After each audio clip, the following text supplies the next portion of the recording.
تو رجیم تو ابھی چینج ہوئی ہی نہیں ہے. اس نظام کو جو ہے وہ بکھر جانا چاہیے. آپ آئین کیوں لکھتے ہیں؟ بظاہر لگتا ہے کہ خالد صاحب نے ایک یو ٹرن لیا ہے. جو انقلاب کے نام پہ تخریب کاری کو جو ہے نا وہ ہوا دے رہے ہیں. بڑے مزدار نقطہ آپ نے کر دیا.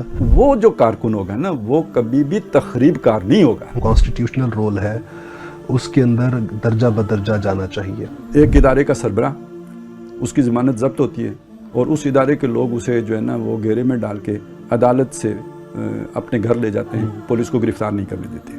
استحکام تو بہت بات کی بات ہے, ملک کی بقائی ختم ہو جائے گی.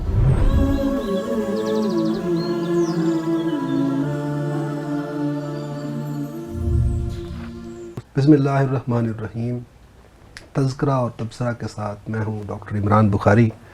آج ہم اپنی جو نشست ہے اس میں خالد صاحب کے ساتھ گفتگو کریں گے. کوئی بہت ہی حساس موضوع ہے اس کے اوپر, اور وہ ہے جو پاکستان کے جو موجودہ حالات ہیں, جس دوراہے پر پاکستان آن کھڑا ہوا ہے. تو وہ متقاضی ہے کہ ہم کچھ ریشنل بات کریں, کچھ ایسی بات کریں جو ہوش پر مبنی ہو, کیونکہ ہمیں نظر آتا ہے کہ جو جذباتیت کا عنصر ہے وہ عوام کے اندر اور ایون لیڈرشپس کے اندر بھی بہت غالب ہے. اور نہ صرف عوام اور لیڈرشپ بلکہ جو انٹیلیجنشیا ہے ہماری, اس کے اندر بھی اس کا عنصر جو ہے وہ ہمیں غالب ہوتا ہوا نظر آتا ہے. میں نے سوچا, میں نے گزشتہ دنوں میں نے اصل میں ایک انیک ناجی صاحب کا ایک پروگرام دیکھا جس میں انہوں نے بتایا اپنے ایک ٹیچر کے بارے میں گورنمنٹ کالج کے, کہ وہ بہت زیادہ فرسٹریٹڈ تھے اس موجودہ نظام کے ساتھ, اور وہ جس نتیجے پر پہنچے تھے وہ یہ تھا کہ اس نظام کو جو ہے وہ بکھر جانا چاہیے, توڑ پھوڑ ہو جانی چاہیے, اور اسٹیٹس کو ٹوٹ جانا چاہیے. یہ ادارہ اگر ہماری جو اسٹیبلشمنٹ ہے وہ اگر اس کے اندر ٹوٹ پھوٹ ہوتی ہے تو ہونے دیں, اسے تباہ ہونے دیں. یہ جو اسٹیٹس کو ہے, یہ گیون سٹرکچر جو ہے یہ استحصالی ہے, ظالمانہ ہے, تو یہ ٹوٹے گا تو پھر کوئی نئی تعمیر ہوگی. تو مجھے اس سے اندازہ ہوا کہ اگر ایک یونیورسٹی کا پروفیسر ہے جس کو ہم کہتے ہیں انٹلیکچوئل ہے, جس نے لوگوں کو ایجوکیٹ کرنا ہے, اگر وہ ان کا لیول یہ ہے, ان کے جذبات کا یہ عالم ہے, تو عام عوام کی حالت کیا ہوگی. تو میں کافی تشویش میں مبتلا ہوا اس بات کو سن کر, انیک ناجی صاحب کی اس واقعے کو سن کے, کہ پھر مجھے خالد صاحب کا ایک کلپ ملا. وہ ریسنٹلی ایک پروگرام کیا خالد صاحب نے, اس میں سے ایک کلپ جو تھا وہ شیئر ہوا. پھر اس کے اوپر خالد صاحب نے ایک تحریر بھی جو ہے وہ لکھی, اور اس کو اپنے اس کلپ کو مزید نکھار کے واضح کیا. اگر اس کے اندر کوئی مس کانسیپشن ڈیولپ ہو سکتی تھی کسی کی, یا کہ کوئی مس پرسیو کر سکتا تھا اسے, تو ان مغالطوں کو دور کرنے کے لیے انہوں نے ایک بڑی جامع ایک تحریر بھی لکھی. اور وہ خالد صاحب کی وہ بالکل ڈیفرنٹ سٹانس تھا. اس کے اوپر ہم خالد صاحب سے آج ڈسکشن کرتے ہیں کہ خالد صاحب جو اس نتیجے پر پہنچے ہیں, اور بظاہر لگتا ہے کہ خالد صاحب نے ایک یو ٹرن لیا ہے, تو وہ اس کی وجہ کیا ہے, تو اس کو ہم اب خالد صاحب سے آج اس کو ڈیبیٹ کریں گے, ڈسکس کریں گے.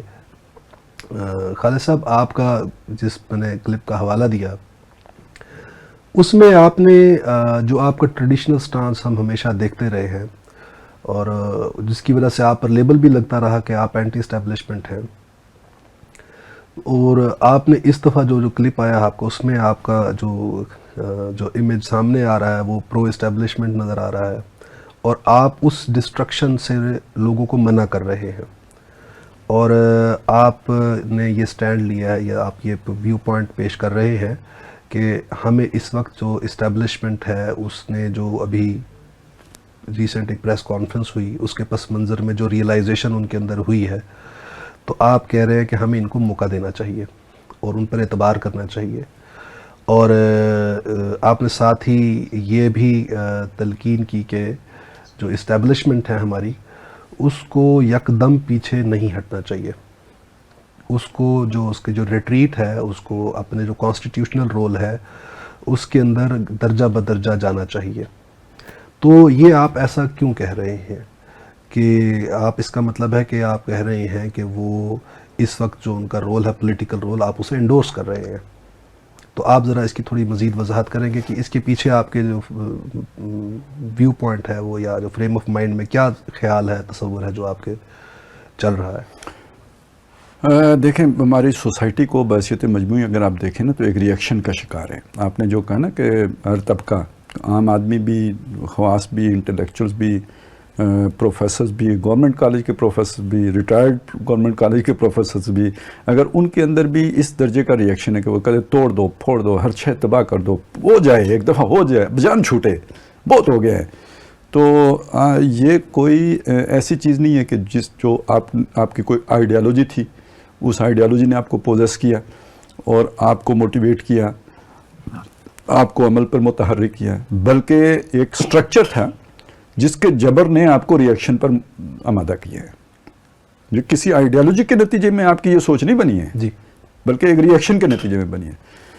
اب یہ آپ سے بہتر کون جان سکتا ہے اس بات کو کہ یہ جو ایکشن ریئیکشن، خاص طور پہ جو ایک معاشرے کا ایکشن ریئیکشن ہے، ایک تو فزکس کے میدان میں جو ایکشن ریئیکشن ہوتے ہیں نا وہ تو چلیں ایکول ہوگا، جس طاقت کا ایکشن ہوگا اسی طاقت کا ریئیکشن آئے گا، لیکن معاشرے میں یہ تو ایک جو جیسے ہوتا ہے نا وہ سنو بال ایفیکٹ جسے ہم کہیں گے، یہ تو جتنا ایکشن کا ریئیکشن دگنا تگنا ہوگا، اور یہ نہیں کہ پھر اس کا کوئی ریئیکشن نہیں ہوگا، یہ تو پھر چین ریئیکشن کا ایک وہ گیئر چلے گا، اور یہ آپ کو لے کے جائے گا الٹیمیٹ ڈسٹرکشن پہ. صحیح. اور یہ ڈسٹرکشن کوئی آرگنائز ڈسٹرکشن نہیں ہوگی، یہ تو بس ایک یوں سمجھیے کہ ایک کیاس کریٹ کرے گی، یا یوں کہہ لیجئے یہ ڈسٹرکشن جا کے منتج ہوگی انارکی پہ، طوائف الملوکی پہ، ڈس آرڈر پہ. اس کے نتیجے میں یہ سمجھنا کہ کوئی تعمیر ہوگی، یہ ہے بہت بڑا مغالطہ. اور دیکھیے ہر شیخ چلی اس شاخ کو کاٹ رہا ہوتا ہے جس پر وہ بیٹھا ہوتا ہے، اس احمق کو یہ نہیں پتا ہوتا کہ میں گروں گا. اسے جب بتایا جاتا ہے کہ بھئی آپ گرو گے تو وہ کہتا ہے تم احمق ہو جو مجھے کہتے ہو، میں تو شاخ کاٹ رہا ہوں، میں تو ادھر بیٹھا ہوں، میں کیوں گروں گا. لیکن جب وہ گرتا ہے تو پھر کہتا ہے یار وہ تو ولی تھا جو بتا کے گیا تھا مجھے کہ تم گرو گے، تو اب وہ اس کے پیچھے دوڑتا ہے کہ میں ولی صاحب کو جا کے ہاتھ چوموں. تو اسی طرح کے ہمیں شیخ چلی دستیاب ہیں انقلابی، کہ جو انقلاب کے نام پہ تخریب کاری کو جو ہے نا وہ ہوا دے رہے ہیں، اور اس کے نتیجے میں معاشرے نے تباہ ہونا ہے، برباد ہونا ہے، انارکی پیدا ہونی ہے. نمبر ایک بات تو یہ ہے جو میرے ذہن میں ہے. دوسری بات یہ کہ مطلب وہ جو لیڈرشپ ہے وہ لوگوں کے اندر جذبات کو ابھار رہے ہیں جو کہ سٹیبل نہیں ہوتے. سر اصل میں تو جو سچی بات تو یہ ہے نا، پولیٹیکل لیڈرشپ کوئی بھی ہو، وہ تو دیکھتے ہیں کہ بھئی لہر کیا ہے ہوا کی، اس پہ انہوں نے سوار ہونا ہوتا ہے. یہ عوام کے اندر یہ جو جذبات ہیں یہ یقیناً اس نظام کی ریئیکشن میں ہیں. اب جس نے بھی وہ نعرہ لگانا ہے نا، جس کی فریکوینسی اس عوامی جذبے کے قریب تر ہوگی نا، اس کو لوگ سر پہ بٹھا لیں گے. ٹھیک ہے نا، تو وہ تو اپنے موقع کی تلاش میں ہوتا ہے نا جو بھی ایک. اور یہ اس کو یوں نہ دیکھیں کہ بھئی یہ صرف عمران خان کا کرزمہ ہے، نہ، یہ جب نواز شریف ووٹ کو عزت دو تو اس نے بھی تو پورا ایک دفعہ ہلا کے رکھ دیا تھا نا. ٹھیک ہے، وہ آپ کی طاقت تھی، جبر تھا، آپ نے روک لیا. یہاں آپ نے ابھی اس کا 10واں حصہ بھی نہیں استعمال کیا ہے. ٹھیک ہے، جب ابھی ہو جائے گا، ابھی ذرا یہ رجیم چینج ہونے دے پوری طرح، تو رجیم تو ابھی چینج ہوئی ہی نہیں ہے نا، یہ تو لوگ کسی اور شے کو رجیم چینج سمجھتے ہیں. جب ابھی دیکھیں نا ٹیک اوور کرنے دیں نئے صاحب کو، پھر دیکھیے کہ اگلے چند دنوں میں کیا ہو جاتا ہے. تو اصل بات چلے ہم اس کی طرف واپس آتے ہیں کہ جو ایک بات تو یہ ہو گئی کہ یہ کسی پازیٹیو عمل کے نتیجے میں یہ ویژن نہیں بنایا کہ چینج آنا چاہیے، یہ ایک ایکشن ریئیکشن کے نتیجے میں، اور اس کے نتیجے میں ڈسٹرکشن، اس کے نتیجے میں انارکی، ڈس آرڈر. ٹھیک ہے، رد عمل کا مطلب وہی بات کہ یہ ریئیکشن جو ہے سائیکولوجیکل انسان کی. اچھا، یہ رد عمل چاہے انسانی ہو یا سماجی سطح پر بھی ہو، بہرحال اس کو 2+2=4 کے فارمولے پر نہیں اس کو پرکھا جا سکتا. اس کا کوئی اندازہ نہیں ہوتا. ہاں جی، نہیں، آپ کو ایک تھپڑ پڑا، آپ چاہیں گے میں 4 ماروں. ہاں جی، ٹھیک ہے، جب آپ 4 ماریں گے ہو سکتا ہے وہ چاہے میں گولی ماروں. ٹھیک ہے نا، یہ اس کا کوئی نسبت تناسب کا کوئی پتہ نہیں ہے، یہ بالکل آؤٹ آف کنٹرول. میں کہتا ہوں یہ پورا پریس یہ جو سائیکل ہے نا، یہ ہے ہی ویشیس سرکل ہے، یہ شیطانی چکر چل پڑتا ہے. کسی معاشرے کی تباہی میں یہ جو ایکشن کا ریئیکشن یہ والا شروع ہو جاتا ہے، یہ اس معاشرے کو تباہ کرنے کے لیے ہوتا ہے. اچھا، اب میں یہ ایک چیز تو یہ ہو گئی نا جی. اب میں جو دوسری چیز دیکھ رہا ہوں وہ کیا ہے کہ پاکستان افغانستان نہیں ہے کہ آپ یہاں 40 سال فٹ بال کھیلتے رہیں، کبھی نجیب اللہ آ جائے، کبھی طالبان آ جائیں، کبھی کون آ جائے، تو ان پہاڑوں میں سر ٹکرانے کے لیے کوئی آئے نہ، جو آئے تو وہ وہاں پہ پیر جمائے نہ. یہ تو یعنی یوں سمجھیے کہ پتے کے اوپر جو ہے نا رکھا ہوا پانی کی بوند ہے. میں بھی جو ہے نا وہ ایک قطرہ ہوں برگ وقت پہ ٹھہرا ہوا ہے. اس کی مصداق پاکستان تو یعنی اس چاروں طرف سے خطرات میں گھرا ہوا ہے. کیونکہ اگر ایک طاقتور حکومت کابل میں موجود ہے تو اس کی دل میں تو یہ حسرت ہوگی نا کہ اٹک تک تو ہمارا پختون بھائی ہے نا. ٹھیک ہے. اگر وہ ایران کے پاس ذرا سی طاقت ہوگی تو اسے بلوچستان پہ اس کی نظر آئے گی. ادھر خالستان یا جو بھی وہ پنجاب جو آپ نے ٹکڑے کیا ہوا ہے, یہی حالت سندھ کی ہے, کشمیر کی ہے. تو یہاں تو ایک تو یہ والی ساری چیزیں چل رہی ہیں. اس کے ساتھ ساتھ یہ کہ بہرحال جو بھی ہو آپ کا ایٹمی پروگرام لوگوں کو کھلتا ہے. ابھی بھی یعنی دو بڑی طاقتیں ہیں. امریکہ کے صدر کی طرف سے وہ بات آئی تھی, بعد میں واپس لے لیا بیان, لیکن یہ کہ کچھ دل میں تو تھا نا جو ایک دفعہ زبان سے نکل گیا. رشیا کی طرف سے بھی آ گیا ہے کہ بھئی یہ یوکرین میں کر رہے ہیں مدد. تو یہ ایک طرح سے زمین ہموار کی جا رہی ہوتی ہے, رائے عامہ انٹرنیشنل رائے عامہ بنائی جا رہی ہے آہستہ آہستہ آہستہ آہستہ. تو کسی چیز کی طرف بڑھا جا رہا ہے. پھر یہ کہ آپ کی یہ جو ملٹری پاور ہے یہ بھی عراق کی نہیں چھوڑی گئی, لیبیا کی نہیں چھوڑی گئی, شام کی نہیں چھوڑی گئی. ایک مصر رہ گیا ہوا ہے, سعودی عرب رہ گیا ہوا ہے, لیکن ان کی کیا ملٹری پاور ہے؟ ان کے مقابلے میں ترکی اور آپ ہیں. اور ترکی تو خیر چلیں بہت حد تک نیوٹرلائز ہو چکا ہوا ہے, تو آپ ہی آپ ہو. پھر تو اگرچہ کہ کوشش یہ ہوگی کہ آپ بھی سرنڈر کریں, لیکن اگر نہیں کرتے تو خطرہ تو ہے نا, آپ پوٹینشیل تھریٹ تو ہے نا. تو گویا یہ نہیں ہے کہ خلا ہے انٹرنیشنلی. آپ جس جگہ پہ موقع پہ موجود ہیں آپ کے ارد گرد گدھ ہیں کہ جو آپ کی لاش کو بمبوڑنے کے لیے تیار ہیں. اور کچھ انٹرنیشنل جو بھی طاقتیں ہیں ان کی نظر میں بھی آپ کا ایٹمی پروگرام کھلتا ہے بس باوجود بس بہت لہٰذا آپ اگر اندر سے کمزور ہوں گے تو جیسے آپ کا مدافعتی نظام کمزور ہو تو کوئی نہ کوئی وائرس آتا ہے. اس طرح یوں سمجھیے کہ پھر آپ کے اوپر حملے ہوں گے, یا جو بھی آپ کی ایسٹس ہیں, نیوکس ہیں, یہ چیزیں ان سے آپ کو ہاتھ دھونا پڑے گا. تو صرف یہی نہیں ہے کہ ان فائٹ ہوگی, صرف یہی نہیں ہے کہ ہمیں جناب آپس میں جو ہے نا یہ تبعیہ ایکشن کا ری ایکشن ہوگا. پھر ہمیں وہ ایک پڑوسی کی یلغار کا بھی سامنا کرنا پڑے گا, کیونکہ ان کے اپنے عزائم ہیں, گریٹر ہندوستان کے بھی تو ہے نا. تو اس لیے یہ لگتا ہے کہ جناب اگر ہم یوں کمزور پڑے تو اس کے نتیجے میں پھر یہ ہوگا کہ جی ہمیں اپنی بقا مشکل ہو جائے گی. استحکام تو بہت بات کی بات ہے, ملک کی بقا ہی ختم ہو جائے گی. اب یہاں سے تیسری بات کی طرف میں آتا ہوں. وہ جو میں ایک بات یہاں سے سوال ایک چاہتا ہوں, تھوڑی سی وضاحت آپ کر دیں کہ یہ جو آپ کہتے ہیں کہ ہمارا ایٹمی پروگرام دنیا کو کھلتا ہے, ہمارا جو نیریٹو ہے, جو ہمارا بیانیہ ہے, وہ تو یہ ہے کہ یہ ہم نے کوئی ہمارے آفینسو کوئی ہماری کوئی ایسا سوچ نہیں ہے. یہ تو ہم نے ڈیٹرنس انڈیا کے سے جو ہمیں پوٹینشیل تھریٹ ہے اس کو کاؤنٹر کرنے کے لیے بطور ڈیٹرنس ہم نے رکھا ہے بس. تو ہمارا تو ویسے ہی نیریٹو ڈیفینسو ہے. تو پھر ہم نے تو اپنے دفاع کے لیے بنایا تھا یہ پروگرام, کوئی شک نہیں ہے. تو دنیا کو کیوں کھلتا ہے یہ؟ سب پہلی بات یہ ہے کہ میں بھی یہی یقین رکھتا ہوں کہ ہم نے دفاعی کے لیے بنایا ہے. میں اس سے بھی آگے نگیٹو ہو کر یہ کہتا ہوں کہ ہم نے جنگ سے بچنے کے لیے بنایا ہے. کیونکہ ہمارے اتنے معاشی مفادات ہو گئے تھے ہماری کمپنی بہادر کے کہ وہ اب لڑنا مرنا نہیں چاہتے تھے. تو لڑنے سے بچنے کا ایک ہی طریقہ ہے آپ کے پاس ڈیٹرنس ہو, تاکہ آپ کے ساتھ کوئی لڑائی نہ کرے. ٹھیک ہو گیا. میں تو یہاں تک بھی جانے کے لیے تیار ہوں, لیکن یہ کہ آپ کے خمیر میں بھی کچھ پرابلم ہے, آپ کے سافٹ ویئر میں کچھ پرابلم ہے, اور جس کو جب چیک کیا جاتا ہے تو وہ پرابلم ہمیشہ سامنے آتی ہے. وہ کیا پرابلم ہے کہ ویسے تو آپ نہ دین کی پرواہ کرتے ہیں, نہ سنت رسول کی پرواہ کرتے ہیں, نہ کچھ بھی نہیں کرتے, لیکن اگر نبی صلی اللہ علیہ وسلم پر کوئی بات آتی ہے تو کوئی نہ کوئی مصطفیٰ کھڑا ہو جاتا ہے کا نام لیوا. ٹھیک ہے, شہادت کا کلمہ پڑھ کے تو ایسی تیسی پھرنے کے لیے تیار ہو جاتا ہے, ایکسٹریم قدم اٹھانے کے لیے تیار ہو جاتے ہیں. ابھی وہ گورنر سلمان تاثیر کو مار دیا, ٹھیک ہے, اس کے گارڈ نے مار دیا. یہ وہ شے ہیں کہ جو بہرحال دیکھیں, جب کوئی ایک جو عالمی طاقتیں ہوتی ہیں انہوں نے جب اپنے مفادات دیکھنے ہوتے ہیں تو اس میں یہ چیز جو ہے اس میں آتی ہے میئرمنٹ میں کہ یار اگر فرض کریں کل ان کی اسٹریٹجی میں سعودی عرب کسی نقشے میں آتا ہے, مدینہ کسی کہیں گریٹر اسرائیل میں شامل ہوتے ہیں, تو یہ جو دیوانے ہیں اگر ان کے پاس کوئی اسٹرینتھ ہوئی, کوئی طاقت ہوئی, کوئی کیپیبل ہوئے, تو یہ کہیں ان کے کوئی دماغ نہ خراب ہو جائے کسی کا. لہٰذا اس سے پہلے اس چیز کو نیوٹرلائز کرنا وہ ضروری سمجھتے ہیں.